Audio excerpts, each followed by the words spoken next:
చెల్లిస్తున్నాను. అలాగే మరి స్టేజ్ మీద ఉన్న దైవజనులకు కూడా హృదయపూర్వక వందనాలు. చాలా మంచిదండి. ఇలాంటి సమయంలో ఇలాంటి యొక్క కూడుకలు ఏర్పాటు చేయడం సంఘాలకి చాలా అవసరమై ఉన్నది.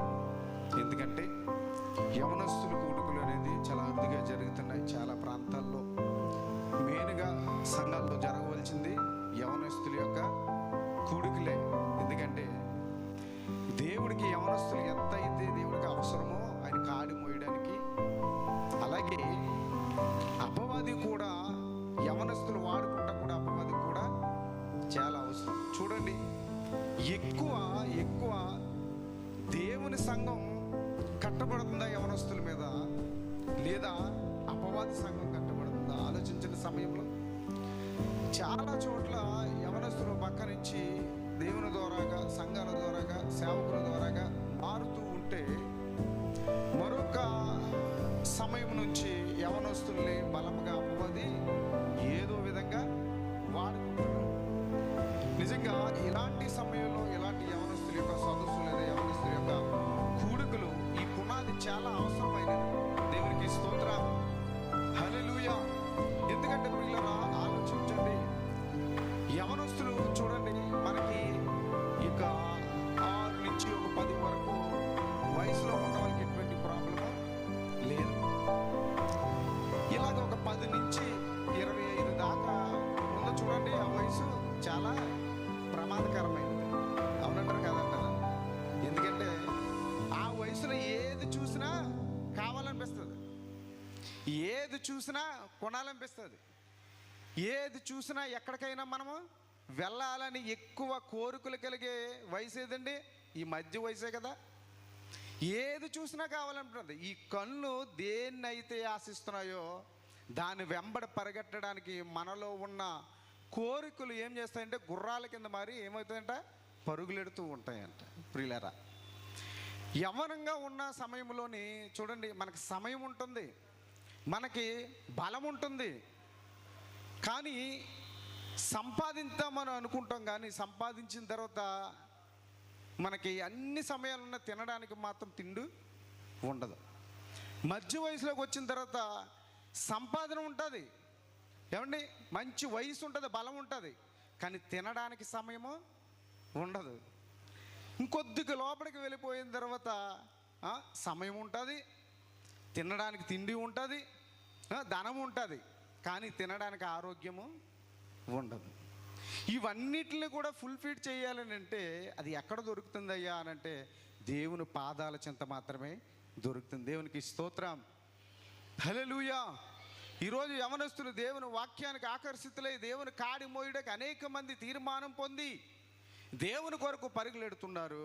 అలాగే సాతానుగాడు కూడా యవనస్తులు పాడు చేద్దాము, యవనం రింగుదామని తిరుగుతూనే ఉంటున్నాడు. అంటే ప్రమాదకరమైన రోజుల్లో ఉన్నాం.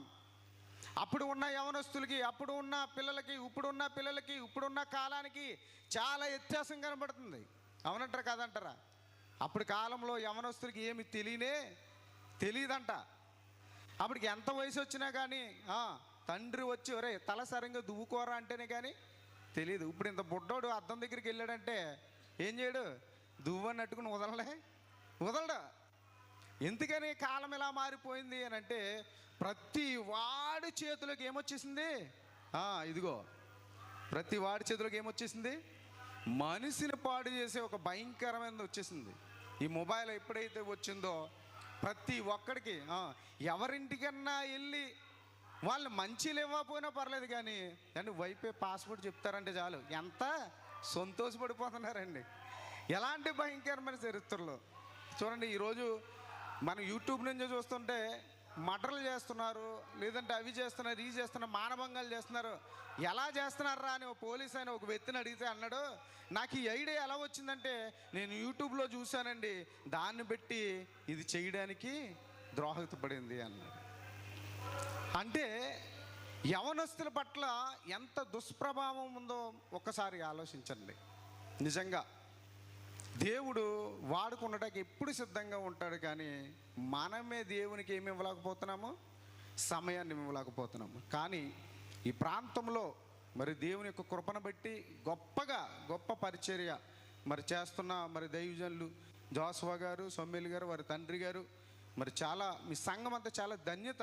ఎందుకనంటే మంచి గొప్ప సేవకులు దేవుడు మీకు అనుగ్రహించాడు. అందుకనే చూడండి, ఒక మాట చూపిస్తాను, 2 మాటలు చూపించి నేను ఇచ్చేస్తాను. హెబ్రీయులకు రాసిన పత్రిక 12:2 ఒక చక్కని మాట కనబడుతుంది చూడండి. హెబ్రీయులకు రాసిన పత్రిక 12:2 ఇంత గొప్ప సాక్షి సమూహము మనల్ని ఆవరించున్నందున మనము కూడా ప్రతి భారమును సులువుగా చిక్కులు పెట్టి పాపమును విడిచిపెట్టి, దేవునికి స్తోత్రం, హల్లెలూయా. ఇంత గొప్ప సాక్షి సమూహం అని ఎవరిని అంటాడంటే, మన ముందు తరాల్లో మన పితరులైన వాళ్ళు ఎవరైతే ఉన్నారో వాళ్ళని కొంతమందిని మనకి సాక్షార్థంగా పెట్టాడు. మనం ఆ పత్రిక అంతా కూడా చదువుకుంటూ వస్తాం. అందులో 11వ అధ్యాయంలో విశ్వాస వీరుల యొక్క జాబితాలు అక్కడ మనకి కనబడుతున్నాయి. పాపాల్లో పడిపోకుండా, లేదంటే శాపాల్లోకి వెళ్ళిపోకుండా, ఆటలకి లోబడిపోకుండా దేవుని కొరకు బలము కలిగి, అందుకే మోషే అంటాడు, ఏమంటాడంటే, ఐగుప్తు ధనము కంటే క్రీస్తు విషయమైన నింద నాకు గొప్పగా ఎంచుకున్నాను అంటాడు. అండి, మోషే యవన కాలంలోనే దేవుని యొద్దకు పిలువబడిన వ్యక్తి. అందుకే ఏమంటున్నాడంటే, సులువుగా పెట్టు పాపములు. అంటే పాపం అంటే మనం ఏదో కొత్తగా పెద్దగా వస్తుందేమో అనుకుంటాం. పాపం అంటే పెద్దగా ఏముండదంటండి. ఎలా పెడుతుందంట? సులువుగా, సింపుల్గా పెట్టేస్తుంది అన్నమాట. ఏదో రూపంలో మనిషిని పడగొట్టడానికి చూస్తుంది అన్నమాట. ఎవరిని? ఎక్కువ యవనస్తులతోనే పని. అంటే ముసలి వాళ్ళతో వాడికి పెద్ద పని ఏమి ఉండదు. ఎందుకంటే అలా కూర్చుంటే లేకలేరు, లేయితే కూర్చోలేరు. వాడితో వాడి పని ఏం చేయించుకుంటాడు? చూడు, మనమైనా సరే అండి, ఎవరితో ఎక్కువ పని చేయించుకుంటాం? యవనస్తులతోనే. ఎందుకంటే ఇందాక సహోదరులు చెప్పినట్టు, ఏ విషయంలోనన్నా ముందు ఉండాలంటే, పరిచర్యలో ముందు ఉండాలన్నా, ప్రార్థనలో ముందు ఉండాలన్నా, ఒక దైవజనులకి సహకారులుగా ఉండాలన్నా, ఒక మీటింగులు పెట్టాలంటే, అక్కడ పరిచర్య చేయాలన్నా, ప్రతి విషయంలో ముందుగా ఉండాలనంటే బలము కలిగిన వారు ఎవరు ఉంటారు? యవనస్తులు ఉంటారు. వాళ్ళతోనే వాడికి పని. ఎందుకంటే వాళ్ళ పునాదులు వేయబడ్డాయంటే, దేవుని వాక్యం వాళ్ళ హృదయంలో నాటబడ్డాదంటే అనేక మందిని రక్షించే ఒక గొప్ప వెలుగుగా వెలిగించబడే వ్యక్తులు అయిపోతారని అపవాదిಗಳಿಗೆ తెలుసు. అందుకనే వాడు ఏమనుకుంటాడంటే, పునాదిలోనే వాళ్ళని ఏం చేయాలనుకుంటాడు? ఆపివేయాలనుకుంటాడు, లోకాశలు చూపిస్తాడు. ఏమండి, దావీదు గారు అంటండి, దావీదు గారు ఎంత గొప్పవాడో ఏమండి మనకందరికీ తెలుసు కదా. దావీదు గారు చాలా గొప్ప వ్యక్తి. ఆయన యవ్వన వయసులో ఎన్నో యుద్ధాలు చేశాడు, ఎన్నో దేవుని కొరకు బలమైన కార్యాలు చేసిన వ్యక్తి అన్నమాట.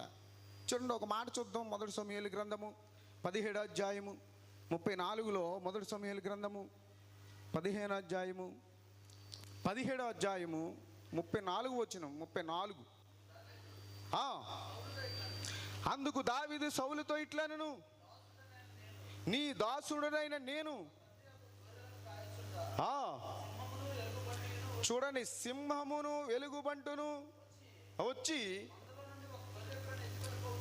చూడండి, మందలో నుండి ఒక గొర్రె పిల్లని ఎత్తుపోచుండగా దానిని తరిమి చంపి దాని నోట నుండి గొర్రెను విడిపించి తిని, అది నా మీదకి రాగా దాని గడ్డము పట్టుకుని దాన్ని కొట్టి చంపి తిని, మీ దాసుడనైన నేను చూడండి ఆ సింహమును ఎలుగుబంటిని చంపితేనే జీవము గల దేవుని సైన్యమును తిరస్కరించిన ఈ సున్నతి లేని ఫిలిష్తీయుడు వాటిలో ఒక్కడవైన వాడు కాదా? నేను ఎలాగంటే, ఎంత బలవంతుడంటే దావీదు, ఎంత బలవంతుడంటే, తన మందన కాయుచున్నప్పుడంట ఒక వెలుగుబంటి వచ్చినా, ఒక సింహం వచ్చినా, మరి ఏది క్రూర జంతువు వచ్చినా అతడు ఎంత బలమైతే నోటిని పట్టుకుని చీల్చివేసే అంత గొప్ప బలవంతుడు. ఎవరో? దావీదు గారు. దేవునికి స్తోత్రము కలిగిన గాక, హల్లెలూయా. బలమైన కార్యాలు చేయగలిగిన వాడు, దేవుని కొరకు నిలవబడగలిగిన వ్యక్తి. తన ఉన్న వయసులోనంట ఎలుగుబంటి వచ్చినా ఏమొచ్చినా, ఎందుకని ఈ మాటలు చెప్తున్నాడంటే, ఇదిగో సున్నతి లేని ఫిలిష్తీయుడు ఇశ్రాయేలు ప్రజల మీదకి వచ్చి తిరస్కరించినప్పుడు, హేళన చేస్తున్నప్పుడు, జీవం కలిగిన దేవుని సంఘాన్ని ఇదిగో హేళనగా మాట్లాడుతున్నప్పుడు రోషం కలిగిన బాలుడు లేచాడు. అతడే దావీదు. దేవునికి స్తోత్రం, అప్పుడు అంటున్నాడు సౌలు గారు, నీ బలము చాలదు, నీకు యుద్ధ నైపుణ్యము తెలియని వాడివి, నువ్వు యుద్ధాల గురించి తెలిసిన వాడు కాదు, నువ్వెవరవో, నువ్వు ఎక్కడో అరణ్యములో గొర్రెలు కాసుకునే వ్యక్తివి. వాళ్ళ అన్నలు కూడా అదే అన్నారు, ఎరా నువ్వు ఎందుకు ఇచ్చావు, నువ్వు క్యారేజీలు తెచ్చినోడు, మాకు భోజనాలు తెచ్చినోడు, నీకు ఇక్కడ పని ఏమిటి, నువ్వు యుద్ధం చూడాలనే కదా ఇక్కడికి వచ్చావు అని చెప్పి అన్నలు ఏం చేస్తారు, తమ్ముడిని హేళన చేస్తారు. మీకు కూడా తెలుసా, అన్నలకి పై బలం ఉంది కానీ ఆత్మ బలము లేదు, ఆత్మలో అభిషేకము లేదు. ప్రియులారా ఆలోచించండి. కానీ దావీదు అలా కాదు, దేవుని కొరకు రోషంగా నిలబడగలిగిన వ్యక్తి. యవ్వన ప్రాయంలోనే దేవునికి స్తోత్రం, హల్లెలూయా. యవ్వన ప్రాయంలోనే దేవుని కొరకు బలమైన ఒక పాత్రగా వాడబడిన వ్యక్తి. ఇగో సింహాన్ని చంపానంటున్నాడు, ఎలుగుబండిని చీల్చేసానంటున్నాడు. అంతేగాని అంత మాత్రమే కాదు, ఇదిగో 6 అడుగున ఆజరబాబుడైన ఎవరో గొలియాతును కూడా ఒక్క దెబ్బతో సవాలు చేసి పడగొత్తున్న వ్యక్తి. దేవునికి స్తోత్రము కలిగిన గాక, హల్లెలూయా. ఎంత బలమైన వాడండి దావీదు వయసులో ఉన్నప్పుడు. గొలియాతును కూడా అంతమంది సైన్యం ఉన్న ఇశ్రాయేలు ప్రజలు, ఇగో రాజైన సౌలు ఉన్నా, అంతమంది ఉన్నా కూడా, ఆడు ఏలన చేస్తున్నా కూడా, ఇదిగో ఎదరికి వెళ్ళలేని పరిస్థితిలో ఉన్నప్పటికీ ఇదిగో దావీదు మాత్రం అంటున్నాడు, ఈడెంతయ్యా కుక్క లాంటి వాడు అంటున్నాడు. ఎంత బలం అండి, ఎక్కడి నుంచి వచ్చింది ఈ బలమంతా? దేవునికి స్తోత్రం. ఇంత బలమైన వ్యక్తి, ఎంతమందిని సంహరించినోడు, యుద్ధాలు చేస్తున్నాడు, ఇదిగో సింహాలు చంపినోడు, తోడేళ్ళని చీల్చినోడు, ఎలుగుబండ్లను చీల్చినోడు, బలము కలిగిన వ్యక్తి చూడండి, సులువుగా పెట్టిన ఒక స్త్రీ విషయంలో ఏమైపోయాడు, పడిపోయాడు. అర్థమవుతుందా మీకు? చాలా బలమైన వ్యక్తి కానీ ఎక్కడ పడిపోయాడు అంటే, చూడండి, ఏ మనిషికైనా సరే ఏదో ఒక చోట పడిపోయే అలవాటు ఉంటుంది. కొంతమంది డబ్బుకు పడిపోయే వాళ్ళు ఉంటారు, కొంతమంది స్త్రీ యొక్క వ్యామోహానికి పడిపోయే వాళ్ళు ఉంటారు, కొంతమంది అందాన్ని చూసి పడిపోయే వాళ్ళు ఉంటారు, కొంతమంది ఇగో బైకులు పిచ్చున్న వాళ్ళు ఉంటారు, మొబైల్ పిచ్చున్న వాళ్ళు ఉంటారు, సినిమాలు పిచ్చున్న వాళ్ళు ఉంటారు, సినిమా యాక్టర్లు పిచ్చున్న వాళ్ళు ఉంటారు. ప్రియులారా, అనేక రంగాలు అనేక పరిస్థితుల్లో ఏదో ఒక వీక్ పాయింట్ పట్టుకుంటాడు ఎవడో అపవాదిగాడు. ఈరోజు మనల్ని కూడా అలా జల్లెడు వేస్తూ ఉంటాడు. ఈడు ఎక్కడ పడతాడరా అని చూస్తాడనమాట. ఈడు ఎక్కడ పడతాడో చూస్తాడు, అది పసిగెడతాడు. ఆ విషయంలో నీ బలహీనమైన విషయం ఏముందో ఆ విషయంలో పడగొట్టడానికి ఎప్పుడు కూడా గర్జించే సింహంలాగా నీ వెంట తిరుగుతూ ఉంటాడు. అవునంటారా కాదంటారా? తిరుగుతూ ఉంటాడు. అంత బలము కలిగిన వ్యక్తి దావీదు. అలాంటి వ్యక్తి కూడా బెత్షెబా విషయంలో ఏమైపోయాడు, పడిపోయాడు. అలా అంటే మీరు అంటారు, అయితే దావీదు లాంటోడు పడిపోతే మనలాంటి వాళ్ళు ఎవరమని అంటారు. తప్పు. దావీదు పడిపోయినా తన పొరుపు తేలిపోయేలా ఏడ్చి దేవుని కొరకు మొరపెట్టి మళ్ళీ ఆ తప్పు తప్ప మరొక తప్పు ఏది కూడా చేయలేదని గ్రంథంలో రాయబడి ఉంది. చాలామంది కంపేర్ చేసుకున్నప్పుడు ఏంటంటే నిలబడినోని చూడరు కానీ పడిపోయినోని మాత్రం ఎక్కువగా చేసుకుంటారు. ఒకవేళ నిజంగా దావీదు పడిపోయాడు కదంటే దావీదు లాంటి ఏడ్చి ప్రభువు కొరకు రోధించే మనసుందా, అది మాత్రం లెక్కల్లోకి తీసుకోరు. తర్వాత దావీదు గొప్ప కార్యాలు చేశాడు. ప్రియులరా, అంటే సులువుగా చిక్కులు పెట్టే పాపం విషయంలో ఎలా పడిపోతారు ప్రజలన్న విషయాన్ని మీకు తెలియజేస్తున్నాను. అంతేకాదు సొలొమోను కూడా గొప్ప రాజుగా పరిపాలన చేసిన వ్యక్తి. బంగారంతో దేవాలయంలో కట్టించిన వ్యక్తి. ఆఖరికి అతడు గోడలోంచి మొలిసే మొక్కలకి కూడా పేరు పెట్టగలిగిన గొప్ప జ్ఞానవంతుడు. అతడు కూడా చూసిన ప్రతి దాన్ని కూడా ఆశించాడంట. కోటలు కట్టించుకున్నాడు, ద్రాక్ష తోటలు నాటించుకున్నాడు, వనాలు వేయించాడు, అన్నీ అనుభవించాడు. తన కొన్ని చూసిన దేన్ని కూడా తృప్తి చాలనంతగా ఆశించాడు. ఏమంటే అతడు కూడా ఏం చేశాడు, 300 నక్కలను తోకలు కట్టి ఒక్క పచ్చి గాడిద ఎముకతో 1000 మందిని పడగొట్టిన సూర్యుడు. దేవునికి స్తోత్రం. కానీ తనకి ఏదో ఒక సులువుగా చిక్కులు పెట్టే పాపం ఏదో ఒకటి ఉన్నది. అతడు కూడా ఒక విషయంలో పడిపోయాడు. కానీ తర్వాత దేవుడు మళ్ళీ బలం అతనికి అనుగ్రహించాడు, వాళ్ళందరూ తుత్తునీలుగా చేశాడు. ప్రియులరా గమనించింది, ఎందుకంటే పాపం అనేది ఏదో ఒక విషయంలో పడగొట్టాలని మనల్ని ఎప్పుడు కూడా ప్రేరేపణ కలిగిస్తుంటుంది. మన ఆలోచనలో పాపం ఉండొచ్చు, మన చేతుల్లో పాపం ఉండొచ్చు, మన చూపుల్లో పాపం ఉండొచ్చు. కానీ పాపము వచ్చినా కూడా పాపాన్ని లెక్క చేయకుండా పాపానికి దూరంగా పారిపోయే ఆజ్ఞ లేని కాలంలో యోసేపు లాంటి యవనస్తులు కూడా బ్రతికారు. దేవునికి స్తోత్రం, హల్లెలూయా. అతను ఎదుటే పాపం ప్రేరేపించినా కూడా అతను ఏం చేశాడంట? ఇంత దుష్కార్యము చేసి దేవునికి నేను ఎట్లా దూరము అయిపోతుంది, తన వస్త్రపు చెంగుని విడిచిపెట్టుకుని ఏం చేశాడు? దూరంగా పారిపోడంట. దేవునికి స్తోత్రము కలిగిన గాక, హల్లెలూయా. అంటే పాపానికి దూరంగా పారిపోవాలి. పాపానికి దూరంగా పారిపోవాలంటే సమాజం నుంచి పారిపోమనా, మనం ఉన్న పరిస్థితులు పెట్టి పారిపోమనా కాదు. ఎక్కడైతే ఇలాంటి అల్లర్లు ఉన్నాయో ఆ ఆలోచన నుంచి మనం ఏమైపోవాలి? పారిపోవాలి. లోతు కుటుంబాన్ని దేవుడు రక్షించిన తర్వాత ఆవిడ వచ్చింది కానీ వెనుక తిరిగి మళ్ళీ ఏం చేసిందంట? అయితే మనిషి అయితే వచ్చింది కానీ తన మనసు మాత్రం ఎక్కడ ఉండిపోయింది? ఆ వెనకాల ఉండిపోయింది. ఈరోజు ప్రియులరా, యవనస్తుల విషయంలో కూడా బలహీనపరిచేస్తున్నాడు, బలహీనులుగా వాడుకుంటున్నాడు అపవాది.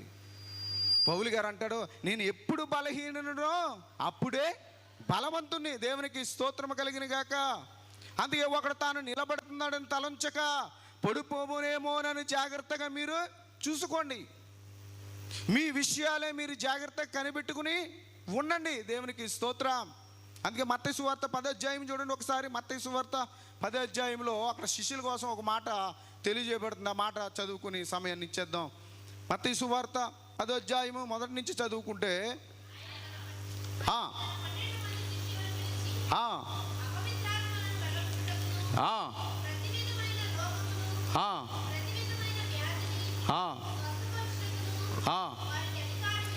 వారికి అధికారం ఇచ్చును.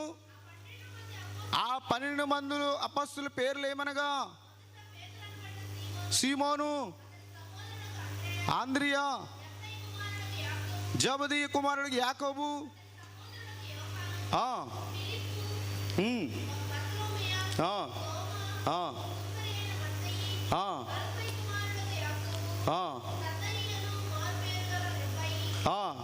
కానానీయుడైన సీమోను అయిన ఆయన అప్పగించిన ఇస్కరియోతు యోధ. చూడండి, ఈ 12 మందిలో చూడండి, అందులో ఎవరి పేరు కనబడుతుంది మనకి? చివరగా ఎవరి పేరు కనబడుతుంది?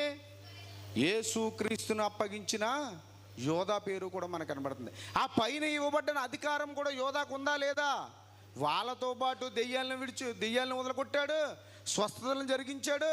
అన్ని విషయాల్లో కూడా వాళ్ళతో పాటు సమానంగా అధికారాన్ని ఎవరు వినియోగించుకున్నారు? యోధా గారు వినియోగించుకున్నారు. కానీ ఒక టయానికి వచ్చినాడు అపవాది ఎవరిని వాడుకున్నాడంటే యోధాలో ఉన్న ఏ బలహీనత ఉందో ఆ బలహీనను క్యాచ్ చేశాడు. అంటే శిష్యులందరితో పాటు వాళ్ళతో పాటు పరిచర్యలో ఉన్నాడు, రొట్టె విరిచాడు, వాళ్ళతో పాటు తిరిగాడు. యేసుక్రీస్తు ప్రభు వారితో ఉన్నారు, అన్ని విషయాల్లో ఉన్నాడు. ఇదిగో దెయ్యాలు పట్టిన వారి దగ్గరికి వెళ్ళి స్వస్థతలు కలిగించాడు, విడుదల ఇచ్చాడు, గుడ్డు వారిని లేపాడు. వీళ్ళందరి పరిచర్య విధానంలో అతను కూడా పాల్గొన్నవాడే.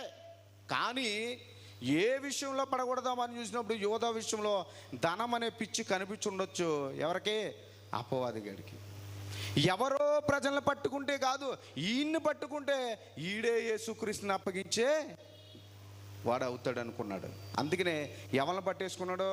యోధానే పట్టుకున్నాడు. అందుకే యోహాను సువార్తలో ఉంటుంది, యోధా మనసులోకి అపవాది చొరబడింది.